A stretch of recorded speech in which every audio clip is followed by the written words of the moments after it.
Welcome, in front of me I have LENOVO K6 and today I'll show you how we can add widgets to the home screen. So at first we have to click and hold on the home screen and then tap on the widgets below.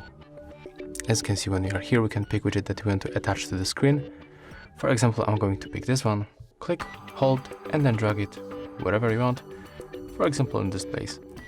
So right now when you click and hold that widget, you can move it through the screens, between the screens, just like that.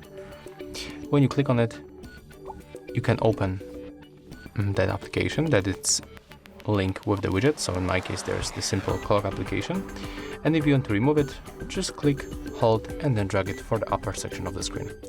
And that's all. If you find this video helpful, remember to leave a like, comment, and subscribe.